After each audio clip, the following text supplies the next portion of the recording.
চীন সফরের চতুর্থ দিন বেইজিংয়ের বিশ্ববিখ্যাত পিকিং ইউনিভার্সিটির এক অনুষ্ঠানে যোগ দেন প্রধান উপদেষ্টা ডক্টর মোহাম্মদ ইউনুস। এ সময় তাকে স্বাগত জানান বিশ্ববিদ্যালয়টির কাউন্সিলর চেয়ারম্যান হি গুয়াংচাই। বিশ্ববিদ্যালয়ের প্রথা মেনে ডক্টর ইউনুসকে পড়ানো হয় ঐতিহ্যবাহী গাউন, প্রদান করা হয় সম্মানসূচক ডক্টরেট ডিগ্রি। বিরল এই সম্মাননায় কনফারেন্স হল জুড়ে করতালি আর অভিনন্দনে সিক্ত হন প্রধান উপদেষ্টা।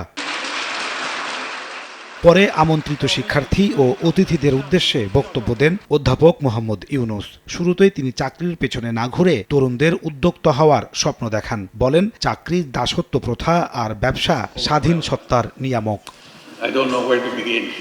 এক পর্যায়ে তার বক্তব্যে আসে বাংলাদেশের প্রসঙ্গ। বলেন, গত বছর বাংলাদেশের তরুণরা এক আমূল পরিবর্তন সাধন করেছে। নতুন বাংলাদেশ ক্ষুধা, দারিদ্র্য ও বেকার মুক্ত হবে বলেও আশা তার। Who were the vanguards of the transformational changes in Bangladesh just last year. Their vision to establish a new Bangladesh in place of the Bangladesh that we had until last year.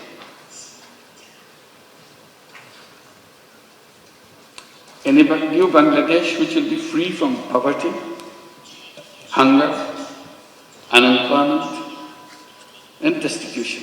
বাংলাদেশের চলমান পরিস্থিতি নিয়ে doctor Mohammad Yunus বলেন, নতুন বাংলাদেশ গড়তে বেশ কিছু সংস্কারমূলক কার্যক্রম হাতে নেওয়া হয়েছে। এগুলো বাস্তবায়ন হলে বাংলাদেশে সুশাসন ও শক্তিশালী গণতন্ত্রের উত্তরণ হবে। We are embarked on a series of reforms to make governance transparent and democratic, to ensure economic policies which are inclusive, and to guarantee that every individual has equal opportunity to flourish.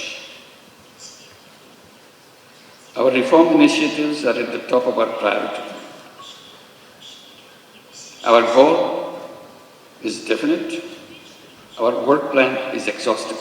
সরকার প্রধান হিসেবে দায়িত্ব নেওয়ার পর প্রথমবারের মতো দ্বিপাক্ষিক আয়োজনে চীন সফর করলেন ডক্টর মোহাম্মদ ইউনুস। এই সফরে চীনের কাছ থেকে $210 কোটি বিনিয়োগ, ঋণ ও অনুদান সহায়তার আশ্বাস মিলেছে। স্বাক্ষর হয়েছে 9টি চুক্তি ও সমঝোতা স্মারক।